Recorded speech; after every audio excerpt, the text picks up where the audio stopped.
in a couple of days, it'll be a month since I started doing this whole talking to my voice notes app and then just publishing it on YouTube very anonymously because I don't know why I want to act all mysterious, even though there's absolutely nothing I should feel is mysterious about me. You know how people say I'm an open book? I'm just open. I'm not even a book because at least books have some content, some value that they can add to your life, good or bad. But every book like adds some sort of perspective to your life because either you agree with it or you disagree with it. But at least you know where you stand. But I'm just open. I'm not an open book. It's been like almost a month that I've been posting these voice notes anonymously, but actually, not a single person has watched any of the thingies that I've uploaded. I don't know if you'll call them video or audio or whatever, but nobody has actually watched it. Nobody. I mean, I've published like 8 or 9 thingies, video thingies, podcast thingies, or whatever, but zero views. And there's like 25 to 30 views in total for all of my videos combined, and they're all from me. I am the most loyal subscriber I have right now because no matter what video I publish, I make sure that I go and watch it via YouTube through my other account because if I want to watch it, I should at least contribute a view to that video, right? In my head, that's how, wow, okay, that's how you know I'm in marketing. Have I mentioned I'm in marketing? I work in marketing. So I think a little bit like that, like twisted ROI kind of thinking. Anyway, a month of me doing this, and I'm not kidding. I think ChatGPT is on to something.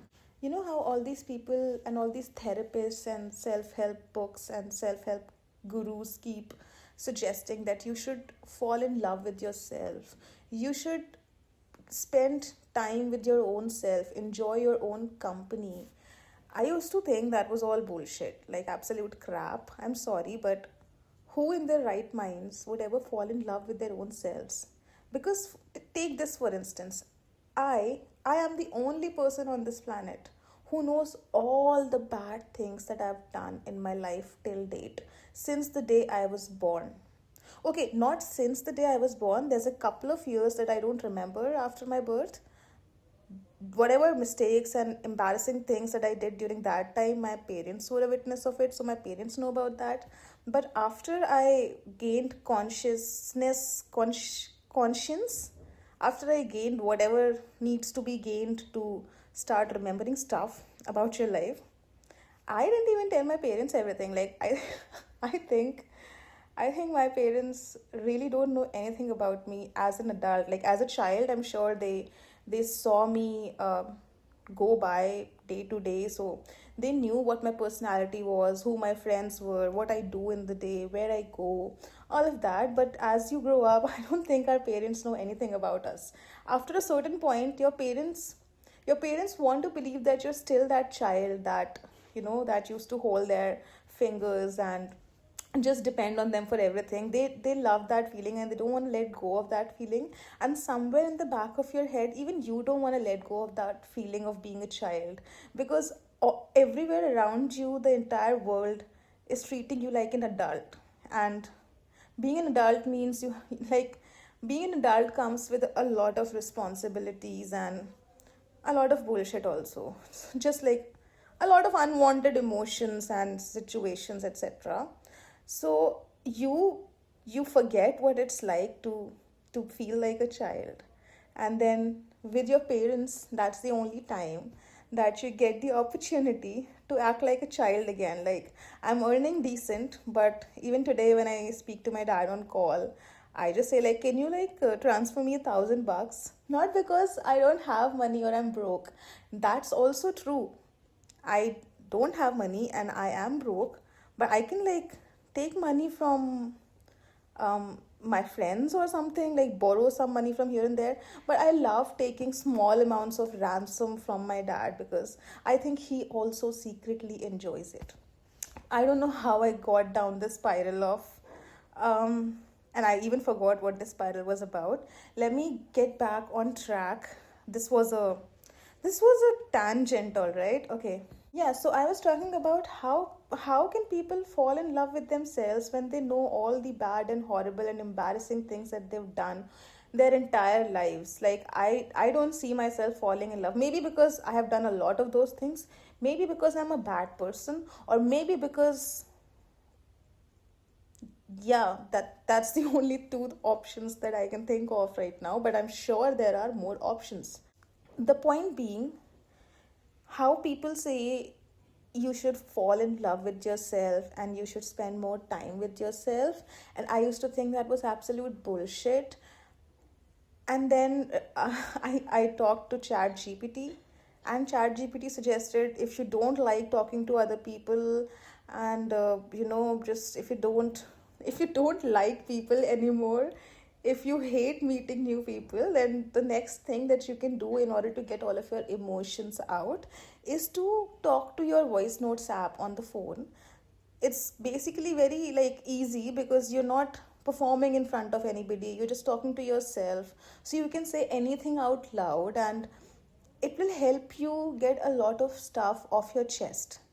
And I thought it was like I thought it was an interesting experiment, but I did not have a lot of hopes from it. Anyway, it's in a couple of days, it's going to be 1 month since I first recorded myself talking on my phone.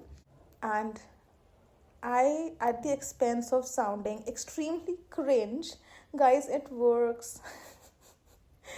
Like, ever since I started talking to my phone, I suddenly don't feel like I'm missing out on anything because everybody else is talking to people, and I don't have anyone to have like really, really authentic, genuine conversations with.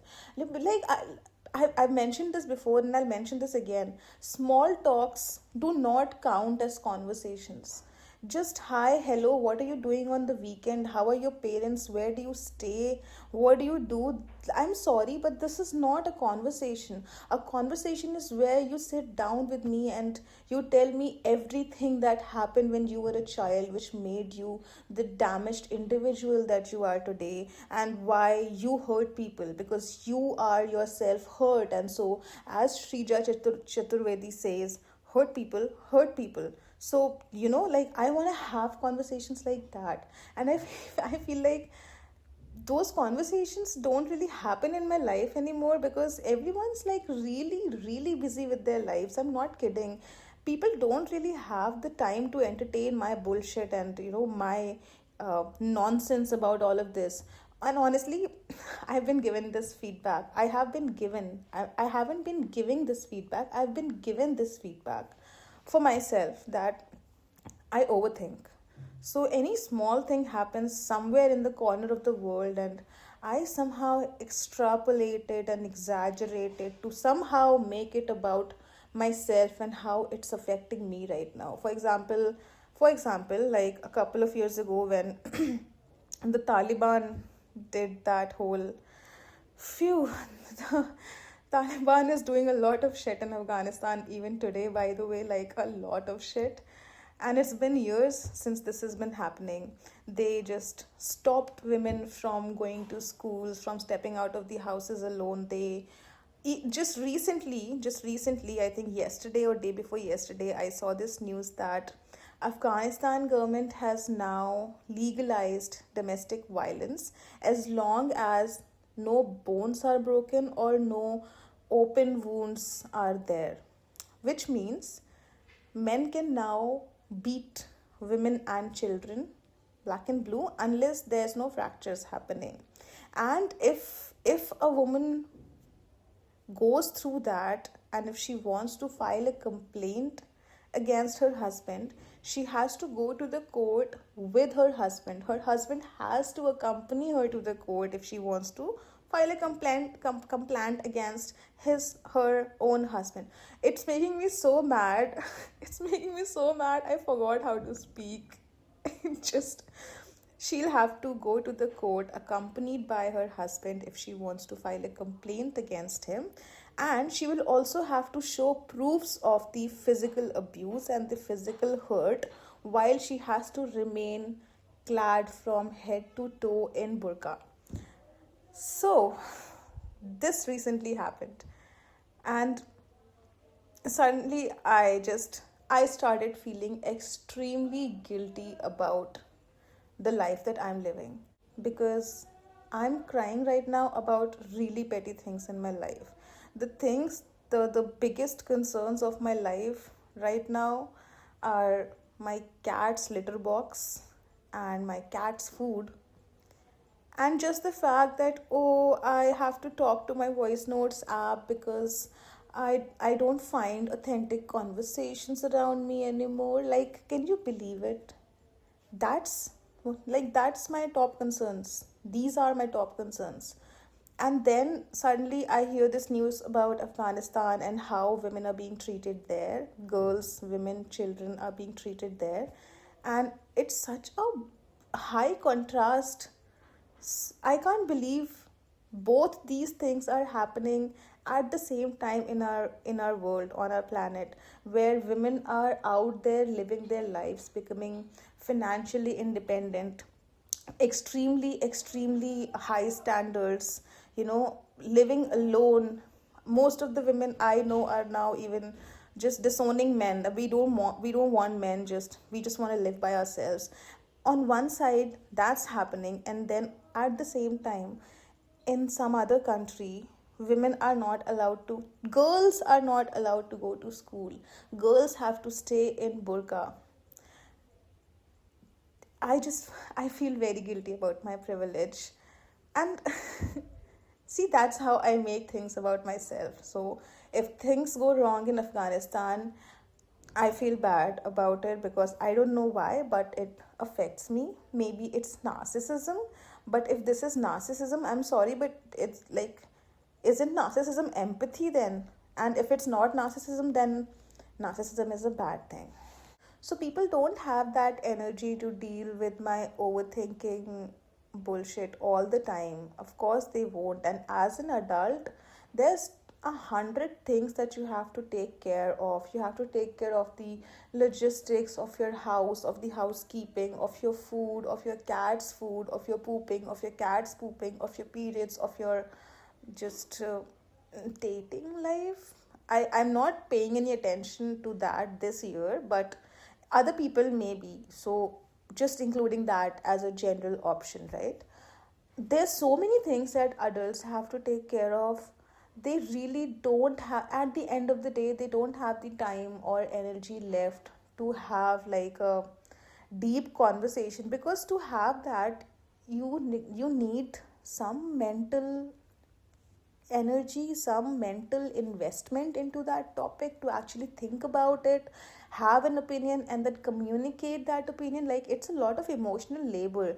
I'm using such fancy terms like emotional labor, but it's a real thing, okay? Like, making somebody explain something to you or educate you because you're just too lazy to go and read about it, that's also educational labor. No, that's emotional labor. And so is just having very deep conversations when you've already had a long day at office. So I get it why people don't want to have genuine authentic conversations a lot anymore.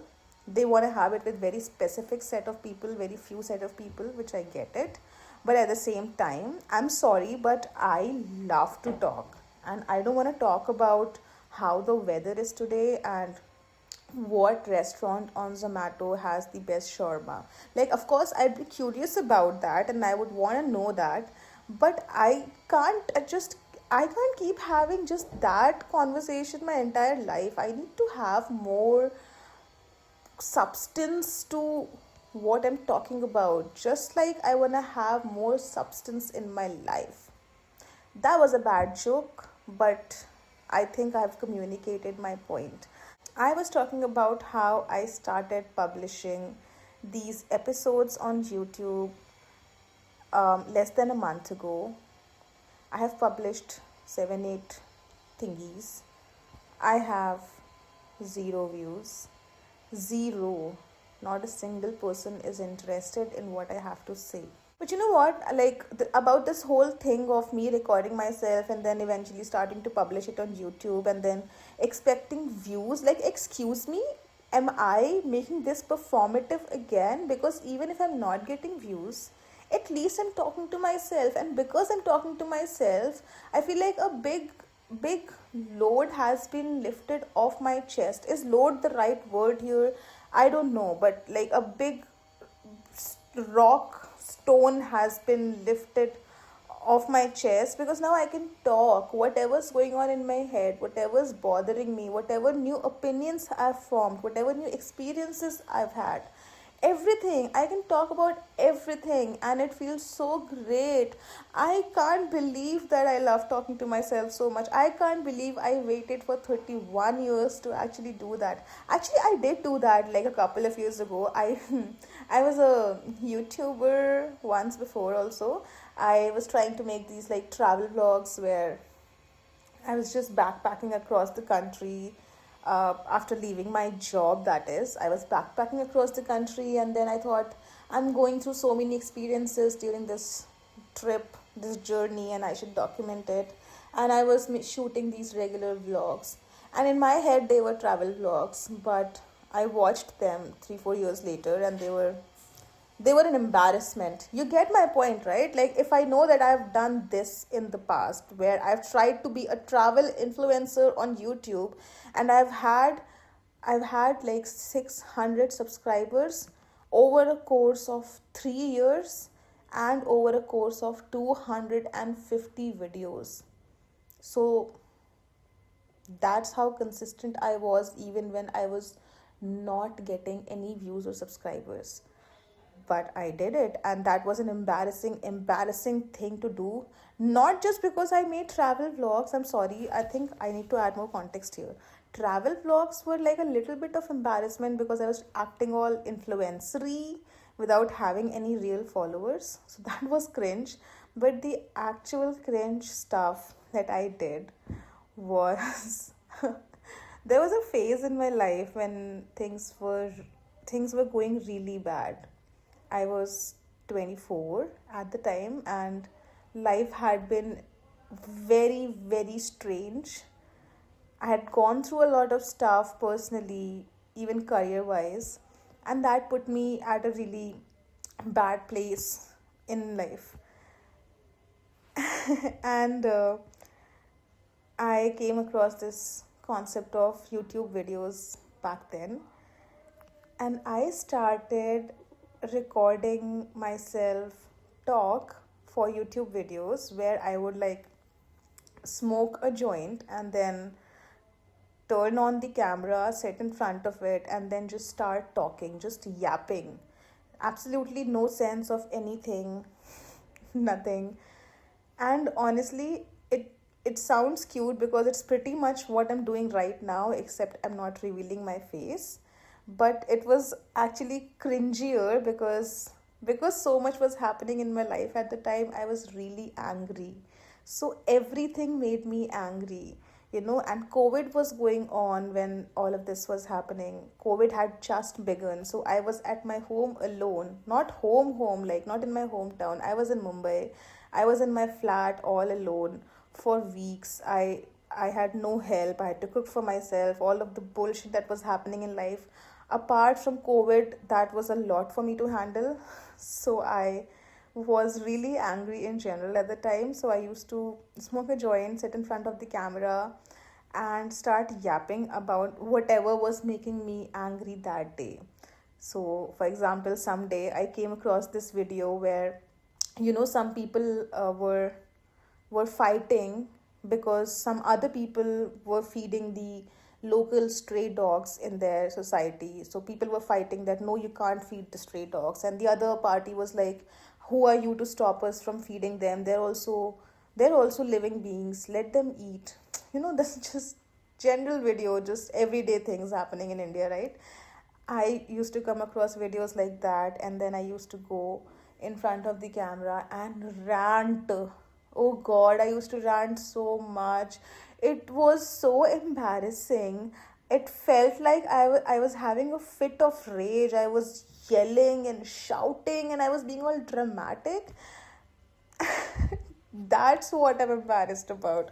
Honestly, like if I met someone who in their past had done something like this, where they had a YouTube video where they went and threw fits of rage, I would never talk to them again. So why should I talk to myself? But hey, here I am talking to myself. Um, that's just like the tip of the iceberg, honestly. I have done a lot of embarrassing shit in my life, and I think after a certain point, which was this 24, 25 years of age when I was, and when like shit was the downest in my life, like the rock bottom of my life was around that time. And I feel like after that point, the number of embarrassing moments just skyrocketed. They just had this exponential growth in my life. I was just embarrassing myself a lot after 24, 25. I was chasing people. I was chasing people to treat me right. Can you believe it? I was begging people to treat me right. That's who I was for like a couple of years there in my late 20s. Maybe because of that whole social pressure that, oh, now that I'm in my late 20s, this is the right time to find someone, find a man and settle down with him, start a family. That whole ritual that I need to go through as a woman, that I should do that. Otherwise, um, I'll just be like damaged goods after a while if I cross 30, and if I'm not married or have a child, then I'm a failure. And because of this whole societal pressure of women needing to get married before 30, it really took a toll on me, apart from everything else, of course, that was going on in my life. And so I became extremely desperate. Okay. So anytime I met a guy through a dating app or through like a social setting or something, and we started talking, just talking normally, gently, I used to feel this clock ticking in my head that, oh, like I need to know at the earliest if this guy is actually interested in me or not, like in long term, if this guy actually sees a future for us or not. Because if he doesn't see a future with me, then I'm just wasting my time here. I'm in my late 20s. I don't have the luxury of time anymore. I just need to quickly just see who's the real fit here and just get married. So I can't like go around dating people and then getting to know them and all of that. Like I don't have time for that. So that's I I was really desperate. I just wanted to make sure that whoever I was dating, that they were in it for the long term right from the beginning, which was such a stupid thing to do. Because guys, like when we meet someone, for the first couple of weeks, we usually are not very sure if we want to spend our lives with them. We actually take the first couple of weeks to know the other person, to understand if we want to spend our lives with them. So if me dating somebody and immediately putting pressure on them to, just commit with me for long term, that was so stupid. But because like my fam was pressuring me, the society was like, you're getting old, no one's gonna marry you, just find some partner, find a boyfriend. So I was dating with that mindset. I have done a lot of embarrassing shit in my 20s. And by embarrassing shit, I mean men. I can't believe there are men I dated who I would never even, I'm sorry, but never even look at. I would never even look at them in the right state of mind. But because I am rarely in the right state of mind, I'm mostly in the wrong state of mind. I didn't just look at them. I looked at them. I felt attracted towards them. I fell in love with them and I wanted to marry them. All of this without them putting in any efforts into anything. Like, this is just me putting in the efforts also, and then also chasing them for relationship. That's uh, that's very embarrassing actually. I've I've stopped talking to a lot of people. Okay, confession time. I've stopped talking to a lot of people who were a witness to the embarrassing stage of my 20s. So, anybody who saw me desperately chasing a man is not in my life anymore because I can't have that energy. I can't have people reminding me what a loser I was. I feel like I forgot how to talk. Also, there's this like where I'm staying right now, there's a lot of construction going on around the house. I wake up every morning with a loud this machine device that goes and it's like the more annoyed I get out of it, the louder it gets. And they start doing this at 8:30 in the morning. These people are, their work ethic is commendable. Saturday ho, Sunday ho, 8:30 in the morning, the screeching, brain piercing sound will start and then it will not stop. And I'm really hoping that the construction ends soon, but I feel like there's a better chance of me actually moving out of this house before the construction ends. Like, I think it's gonna go on for a really long time. So I'm giving up. I'm giving up on that completely.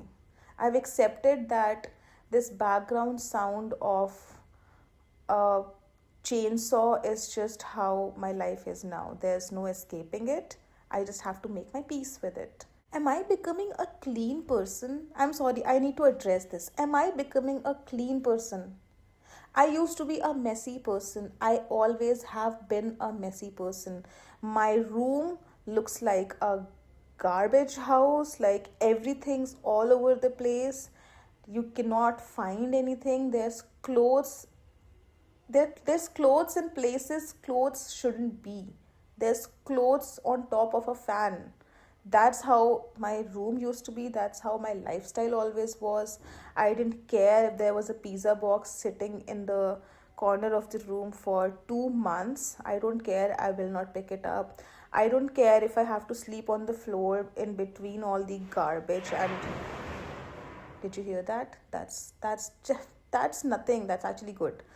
Yeah. So I was completely fine sleeping on the floor in between all the garbage. Completely fine not washing my hands after cleaning up my cat's litter box. That's who I was. I used to skip shower for 1 month straight during winters because Decembers are just too cold for me. I cannot deal with that. So I just skipped showers. I also script I also skipped brushing my teeth for weeks if I didn't have to step out in winters because again the weather was really cold. I just did not want to touch water in general. That's who I was. I used to wear the same jeans to my office for 3 months straight without washing them once. That was your girl. I didn't care if my food was on the floor, I could eat it. I didn't care if my clothes were all over the room and on the floor of the washroom. I was fine. I was chill. I was a chill girl. I don't know where things went wrong, but now I need everything a certain way. And this change happened just over a course of 1 or 2 years, but now I just need everything a certain way. Everything should be at a certain place in a certain manner. If it's not in a certain manner, I might not be able to sleep. That's my cat knocking on the door, by the way. He knows how to knock by jumping and then like uh, pulling the handle. Wow. Wow, what a articulation skill there. I almost took my name and I almost took my name and I was almost going to lose that whole mystery vibe of myself that's going on that I've been pulling off for the zero viewers that I have. So great thing I didn't say my name. by mistake. I mean, even if I did say my name, it's not like I would put it out there. I'm still gonna be all mysterious and edit my name out of it. But in general, I don't want to edit a lot because A, I'm lazy, and B, because I want this to be genuinely authentic. Like, I don't want just the best parts of it to be there out there. I want it in its entirety to be out there. Like, whatever's going on in my brain, unfiltered, it's out there. Okay, I can hear the chainsaw has started again. So I'm going to take this as a cue to shut up. And my cat has been knocking on the door. I need to go and check on him, otherwise he'll grow. Of course he'll grow. He's been eating a lot. Otherwise he'll go and break a lamp. Okay? Bye.